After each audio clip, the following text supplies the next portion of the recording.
The Sorcerer's Stone. I wanted to update you guys. I started this 6 days ago, and I am not even halfway through. Okay, update. I'm so sorry to say, guys, but I'm just not loving it. I like it. It's funny, but other than that, it's nothing super exciting. I was expecting it to be very like boom, boom, boom, things are happening and it's super intense and suspenseful, and I mean, yeah, lots of things are happening and it's fun, but I was expecting Harry Potter to be very, very just exciting from the very start. Not from the very, very start, but it's still just going through so slowly, and for some reason, something about the writing style is not clicking it for me. Like certain things too, I found them saying like comebacks or whatever that weren't all that clever. I was like, that's the only thing you could come up with for an author. I think they could have done better. Although of course this is for kids.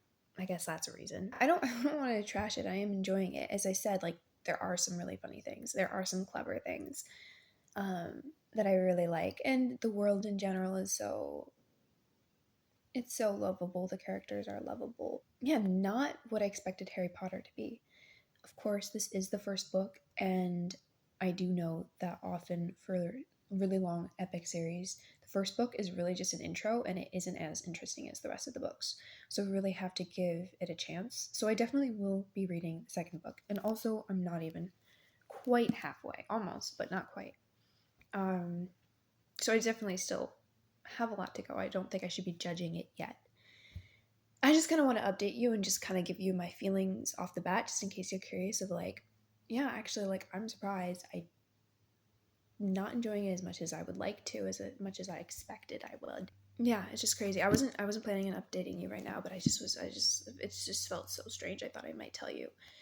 But I have a feeling I am gonna fall in love with the series. I've been really wanting to just start another series that I fall in love with. I have not had a series that I've been so into since Keeper of the Lost Cities, which I think I finished 2 years ago. I mean, she's still coming out with books. Or was it last year that she came out?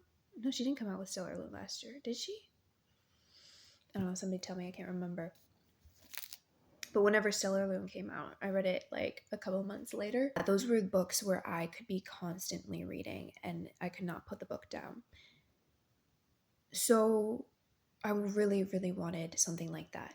Like, I've had 5 stars reads since. I've had little series. Like, I really, really liked the Renegade series. That was definitely a series, especially the last couple books. I mean, the last 2 books, there's only 3 books in the series. But, I mean, like I said, like, the first book just always isn't as exciting because they really have to set up the plot. Although the first book of Renegades was exciting, too. There hasn't really been a ton of books that have been so gripping for me, or not even gripping because it's exciting and suspenseful, but just so good that I can't put the book down. Like, an absolute 5-star, 6-star read.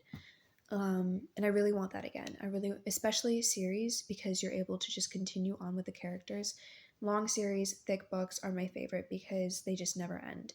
You get to spend so much time with the characters in the world. It's amazing. Things get crazier and crazier. And it's amazing. So that's what I'm really hoping for Harry Potter. And it's such a huge fandom, obviously bigger than Keeper of the Lost Cities. So it's got to be good, right? I mean, I've heard of really intense stuff. Also, just so you know, I'm going in this blindly. I've never watched the movies. I haven't heard a ton about the books at all. Like, all I know is, like, there's Harry and Hermione and Ron Weasley, and there's, like, the whole thing about, like, oh shoot, what is it? Whatever Ron says in the chess game about Harry. Now I've forgotten it. I used to have it memorized because a couple of my friends memorized it together. I was like, okay. And I've seen the clip, but that's just, I've seen the clip of that one scene. That's probably like the only scene that I've seen, because I always would avoid it because I'm like, yeah, someday I'm gonna read Harry Potter and I don't want it to get spoiled. It's gonna be really exciting. I'm happy. I'm hoping this series will be Keeper of the Lost Cities for me, maybe even more because of how much it is loved, like even more than Keeper of the Lost Cities. I'm curious to see if you've read Keeper of the Lost Cities and Harry Potter, which do you like better? Because I'm trying to remember all the booktubers that I've watched who have read both. I'm trying to remember what they like best, and I can't remember. So I'll have to look back at them too, and then you guys tell me too, because I want to know. I really want to know, and give me the reasons if you can. So comparing this first Harry Potter book with the first book of Keeper of the Lost Cities, I enjoyed Keeper of the Lost Cities more. The first book, like even going this far, Sophie was just so relatable. You really got so much more of her inner feelings and thoughts than you do with Harry. Like, I don't feel like I know Harry very well. And I don't like how he met Ron, Draco, and Hermione almost immediately.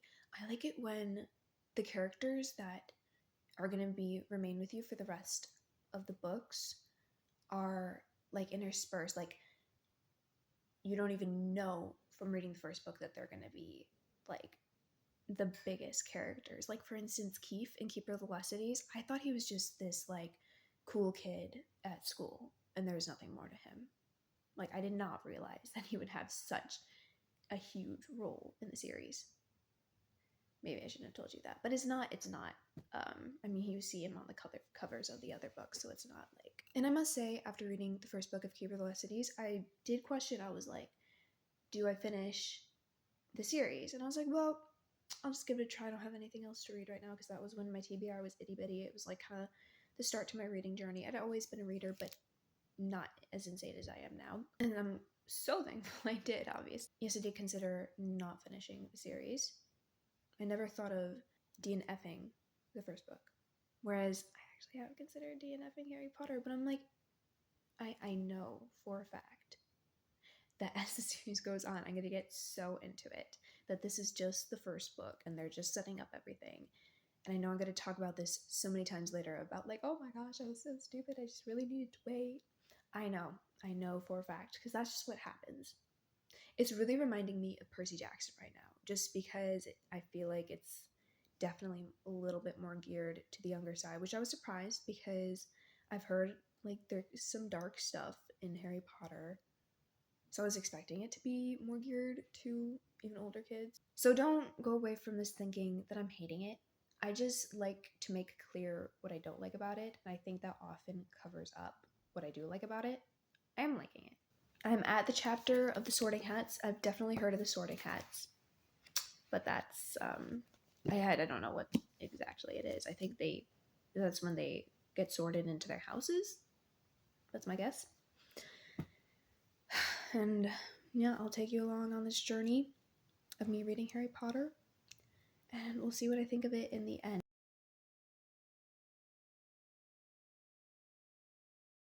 Okay, this will be fun. I just read what every house means, like what kind of people belong in each house.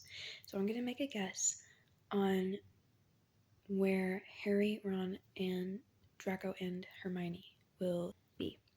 First of all, I think for Gryffindor, I don't know how to pronounce it, but I think that's going to be Harry. It says, "Where dwell the brave at heart, their daring nerve and chivalry set Gryffindors apart." You're probably laughing at me at my pronunciation. I'm so sorry. I don't know. And then you might belong in Hufflepuff, where they are just and loyal. Those patient Hufflepuffs are true and unafraid to toil. I think that's going to be Ron. Or yet in wise old Ravenclaw, if you've a ready mind, where those wit and learning will always find their kind. Hermione. She reminds me a lot of Annabeth, which wise, she's the daughter of the goddess of wisdom. And then finally, or perhaps in Slytherin, you'll make your real friends, those cunning folk as any means to achieve their ends. Obviously Draco. I mean, I think that's kind of obvious. You can tell he's going to be kind of the villain dude, kid, boy in the series. He definitely doesn't have, like, his parents were Slytherin, and I think they were Slytherin, but at least they joined Voldemort, something like that, when he was around. So obviously he's got that in his blood, and you can tell. So just putting that out there. Let's see if I'm right. Although, of course, they could all end up in the same house, because then they can get to know each other better, because I feel like if Hermione, Ron, and Harry were not in the same house, then they wouldn't be able to get to know each other as well. So, although the other thing could be, another theory is, they could all be in different houses, and then they have to go on a quest, and they choose one person from each house, and it ends up being those 4. That would work, right? Because there's 4 houses, 4 of them. Theories, but I don't know. We'll see what happens. Okay. Got the answers. Was wrong and right. I'm not going to tell you where I was wrong and where I was right, just because I don't want to give away spoilers, but I'm kind of sad it ended up that way, but yeah, interesting.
To Everything I Know About Love by Dolly, Alderton. I think that's who wrote it, and that's what it's called.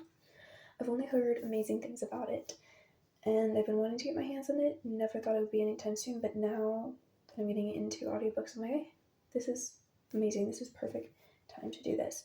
So that is the plan, and I guess we better get going.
Wednesday night. It is now Sunday. I'm ready to give you my review of everything that I read while I was in Arizona. First off, I listened to 19 Steps by Millie Bobby Brown. This was over audiobook while I was while I was packing up to leave and while I was flying on the flight to Phoenix. This is a historical fiction, so this takes place during World War II, and it's based off of a real event where there was this bomb shelter and there's this accident where hundreds of people died simply because something was wrong with the steps. And so this is as if this one made-up woman actually experienced this and had people she loved died in that accident. This is also a romance. It has almost like a love triangle. And I loved both of the fellas, but I must say I wish it ended differently. I personally would have gone with the other guy. But this is totally a personal preference because that's just how I am. If you know how this character is like, I don't want to tell you what the character is like because if you read the book, then it's going to be spoiled who she ends up with. But personally, I would have chosen the other guy. Whereas I can tell how this character, main character Nellie, wanted to be with the other guy. Like, that makes perfect sense in my mind, and I can see how somebody else would find him perfect because there was nothing wrong with him. He was not a bad guy at all. It's just how he wanted to live out his life was different from what I would have wanted. The other guy was the type of person that I would have liked. But so that was disappointing for me.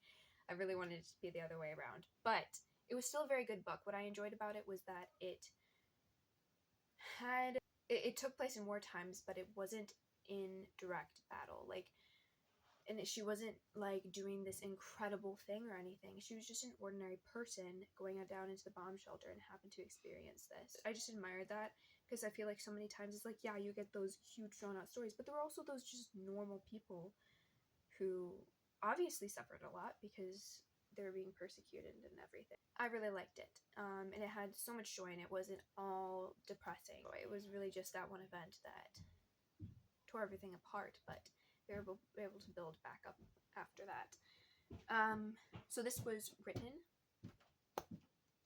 by Millie Bobby Brown, who is an actress, and I thought it would be really cool. I had no intention of reading this book beforehand. I heard that it came out, and she wrote it with this other person. I figured, it was probably just the other person who was writing it, and Millie Bobby Brown just put her name on the book kind of thing. And maybe that was the case, but she did base it off of her nanny's stories. Not her nanny, her grandma's stories. She called her name because she grew up in the same time and had so many of the same circumstances, and so she would tell Millie stories when she was young. And so it's just so sweet that she was able to do that. And so anyway, since she was an actress, I thought it'd be cool to listen to the book,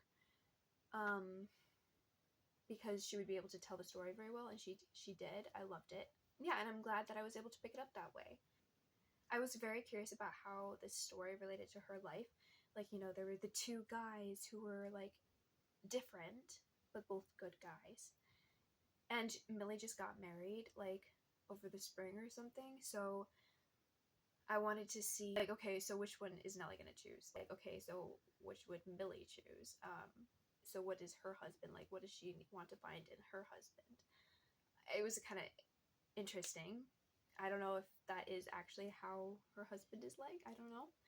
But I did watch one interview of her talking about the book, and there's like only one out there, which is so weird. And she hardly talked about it. She talked about her nan, but that was really it. I don't know. But it was still good to watch. Like, you learn fun facts about like how like while she was recording it, she had like a little kitten in her lap. She's such an animal person, so she had like a kitten in her lap that she was like giving a bottle of milk to or something like that. So cute. Anyway, so that was my first read. I finished that on the plane. It was great. I gave it 5 stars. Did I give 5 stars? I have no idea what I gave it. 4.5 maybe? Yeah, because I didn't like the ending, so I don't think it was a 5-star. But it was good. I appreciated it. I started Harry Potter, which is the first time I ever read or knew anything about Harry Potter, because I didn't know anything in the past. I explained this already. So it was very interesting. So this is the first book in the series, The Sorcerer's Stone, and this is about Harry, who lives with his aunt and uncle and his cousin, who are very cruel to him. He doesn't really know about his past. He was told that his parents died in a car crash, and that's all he knows. But actually, they didn't die in a car crash. They were lying to him. They died in this very unique way. You'll have to figure it out yourself if you don't already know. Basically finds out he's a wizard, and he goes to wizard school. And so this is his first year. I noticed on the side of the book it says year 1. So each book, it's like, instead of like book 1, is year 1. So each book follows a year of his life. I guess going to Hogwarts, or just growing up, finding out, like, learning to become the best wizard ever. I don't know. But yeah, it was very good. Another interesting thing that I realized is that, like, yeah, this is meant for children. I always thought it was weird how they had it in the children's section at the library, because I was like, oh no, but those books are super dark. They're not. At least so far that I've, like, just this book, it's not very dark. And it's written for children, you know, you can tell by the style and everything.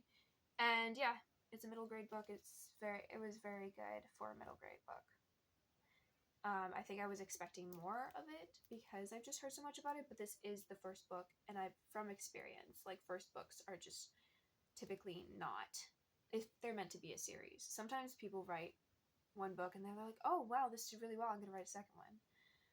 In that case, usually the sequel's bad and the first one's the best. But when it's meant to be a long series, they're not gonna, like, reveal everything until the end. So the first book is usually pretty unexciting.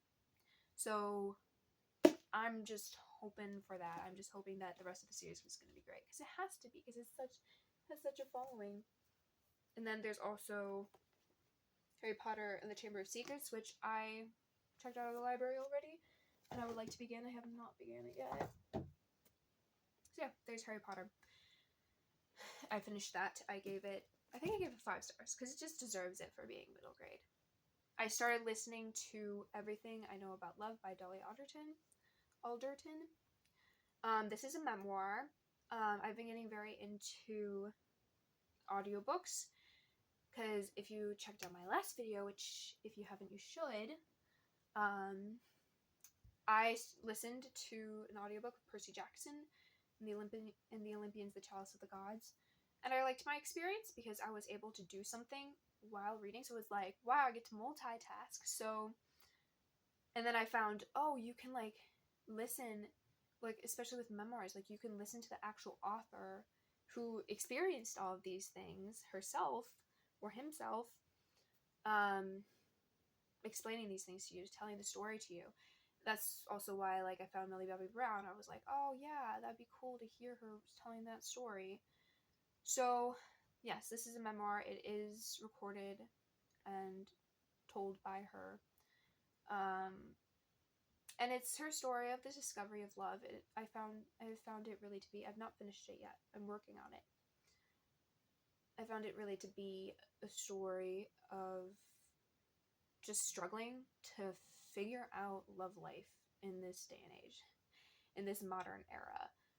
You know, it's started out from the beginning, and, like, her first experience with boys is over the internet. And I think that just really speaks for our generation. I don't think she's Gen Z, but she's probably like a millennial. I don't know. Yeah, it really speaks to that, because it's become so unnatural lately. She'll start, like, she'll just have a whole chapter that's literally a list of what I thought love was at this age. And then she makes a list, and it's all horrible, horrible things. How your peers and how everything just seems to be, when it's really not. And so far, she's still trying to figure things out, and she does not leave anything out. So I will leave that out there. It's kind of disturbing at points. I'm like, yeah, you that's kind of messed up. So I'm hoping it gets better. Honestly, I have no idea where it's going, but I've heard really good things about it. I mean, maybe I'll learn not to trust those people anymore if it doesn't end well. But hopefully it's good. I honestly went into this not knowing about it. People were just like, you just need to read this. It's incredible. I learned so much about love. So, yes, I'm listening to that. She's a good narrator. She's funny and witty. The other book I started is The Murder on the Links by Agatha Christie. This is a classic Hercule Poirot mystery. It just has been so good to get back into this genre, this Agatha Christie world, reading her stories with Hercule Poirot. I am almost halfway. This is what I've read so far. This is what I have left to read. This is narrated by Hercule Poirot's friend, and Hercule Poirot gets this note saying, please, like, just an urgent note, like, please come. I suspect I'm going to be murdered soon. And so he's like, yes, finally, a good case. And he goes, because he's French. And that was a terrible French accent. I can speak in a French accent. I took French. But I'm being lazy. Anyway, he goes to this person's house. And when he gets there, he's like, the door's barred. They're like, you can't come in. He's like, why not? Because the man's been murdered here. And he's like, oh, I'm too late. And but then he tells them, I'm Hercule Poirot. And they're like, oh, you can come in, sir. So, anyway, it's just trying to figure out who done it. Basically, they had found him that same morning, outside. They have like a golf course, and there was a grave dug, and he was face down in the grave with a stab in his back. And yeah, now they need to figure out who done it. And there's this other detective who's there, who's kind of like a competition to Poirot, and Poirot does not like his strategies. But then the friend who's narrating this kind of is like, yeah, but he seems to have a more of a point, whereas like Poirot, like, he's observing all these things that seem to really not matter, whereas like the other detective is all about efficiency. So he's kind of getting annoyed with Brodi. He's like, you're taking your precious time. Just figure it out already. But he is a thorough detective. He's not going to rush things. So I am thoroughly enjoying this. Like I said, it's so nice to be reading another Agatha Christie mystery. I am not bored. I'm greatly enjoying it, but I haven't had much time to pick it up lately. So those are all the books I've read and started along this trip. I did want to add, though, I showed a clip earlier when I was, just one night, I had decided to watch Mary Queen of Scots. I don't really know anything about Mary Queen of Scots, but it has Saoirse Ronan, or however you say her name, in it, who was in Little Women. She played Jo in Little Women. I also saw Lady Bird. I don't know, I just think she's a pretty great actress, and so I wanted to see her in something else. And historical films can be fun too. You get to learn something, and so I watched it, and I did learn stuff, and I looked her up and did a little bit of research. I thought it was pretty cool. And then I remembered that there's this fantasy YA book based off of that story, her story, that I'd heard of because one of my favorite booktubers, Chantel Reads All Day, had read another series by the same person called My Lady Jane, and she also wrote this other story following My Contrary Mary, which is about Mary Queen of Scots, but of course it's very fantastical. It's just kind of like lightly based off of it, so it's not like I'm gonna learn facts from this. I just thought it would be fun to have like this character from, I don't know, I think it would just be fun. I contacted that YouTuber and I was like, is it worth it checking it out? Because I know that you greatly enjoyed that one Jane series, except for the last book. It was a trilogy, and she greatly disliked the last book to the point where she DNF'd it. She did not finish it. But she greatly, greatly enjoyed the first two. Like, I remember writing it down on my list when she was reading them, and I was like, yes, this sounds great. But she really greatly did not like the last one. And so I asked her, like, do you think that this other series by the same lady, actually it's by 3 authors, would be good?